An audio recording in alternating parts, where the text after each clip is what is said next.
The collected works of Sri Ramana Maharshi, Who Am I? Number 11. What is the means for constantly holding on to the thought, Who am I?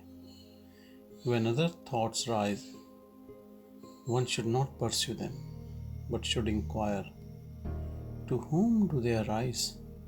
It does not matter how many thoughts arise.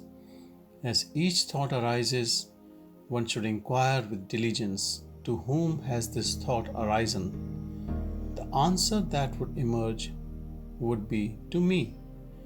Thereupon, if one inquires, Who am I? The mind will go back to its source, and the thought that arose will become quiescent. With repeated practice in this manner, the mind will develop the skill to stay in its source. When the mind that is subtle goes out through the brain and the sense organs, the gross names and forms appear. When it stays in the heart, the names and forms disappear. Not letting the mind go out, but retaining it in the heart is what is called as antarmukha or inwardness. Letting the mind go out of the heart is known as bahirmukha or externalization. Thus, when the mind stays in the heart, the I, which is the source of all thoughts, will go, and the self, which ever exists, will shine. Whatever one does, one should do without the egoity I. If one acts in that way, all will appear as of the nature of Shiva or God. Who am I? Number 12. Are there no other means for making the mind quiescent? Other than inquiry, there are no adequate means. If through other means it is so to control the mind will appear to be controlled, but will again go forth. Through the control of breath also, the mind will become quiescent, but it will be quiescent only so long as the breath remains controlled. And when the breath resumes, the mind also will again start moving and will wander as impelled by residual impressions. The source is the same for both mind and breath. Thought indeed is the nature of the mind. The thought I is the first thought of the mind, and that is egoity. It is from that whence egoity originates that breath also originates. Therefore, when the mind becomes quiescent, the breath is controlled. And when the breath is controlled, the mind becomes quiescent. But in deep sleep, although the mind becomes quiescent, the breath does not stop. This is because of the will of God, so that the body may be preserved and other people may not be under the impression that it is dead. In the state of waking and in samadhi, when the mind becomes quiescent, the breath is controlled. Breath is the gross form of mind. Till the time of death, the mind keeps breath in the body. And when the body dies, the mind takes the breath along with it.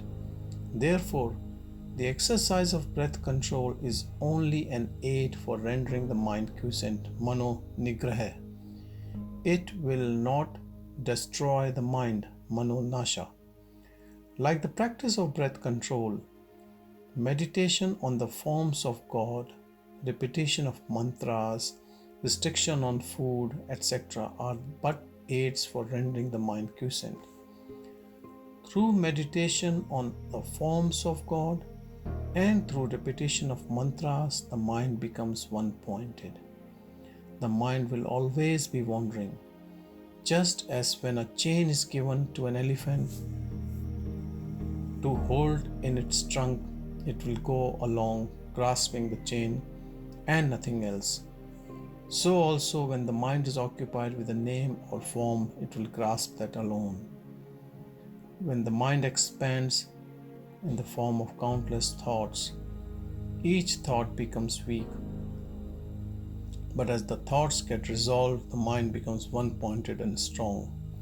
For such a mind, self-inquiry will become easy. Of all the restrictive rules that relating to the taking of sattvic food in moderate quantities is the best. By observing this rule, the sattvic quality of mind will increase and will be helpful to self-inquiry. Who am I? Question number 13.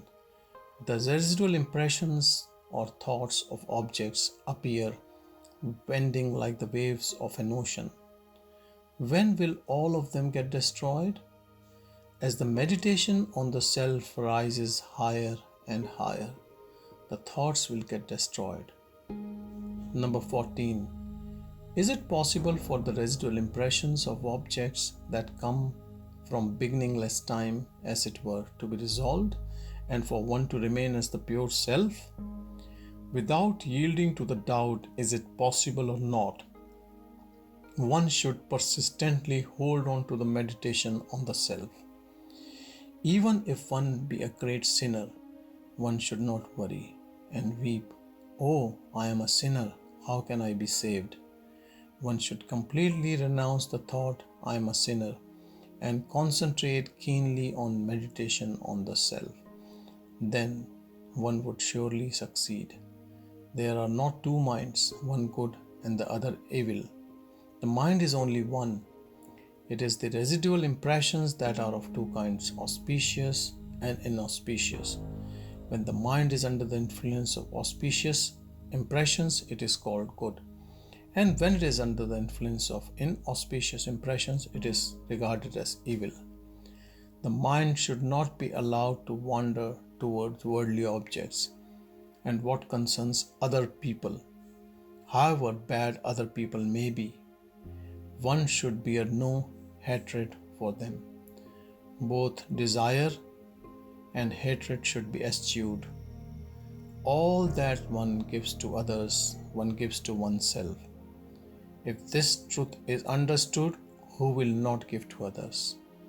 When oneself arises, all arises. When oneself becomes quiescent, all becomes quiescent. To the extent we behave with humility, to that extent there will result good. If the mind is rendered quiescent, one may live anywhere. Number 15. How long should inquiry be practiced? As long as there are impressions of objects in the mind, so long the inquiry, "Who am I?" is required. As thoughts arise, they should be destroyed then and there, in the very place of their origin through inquiry. If one resorts to contemplation of the self unintermittently until the self is gained, that alone would do. As long as there are enemies within the fortress, they will continue to sally forth. If they are destroyed as they emerge, the fortress will fall into our hands.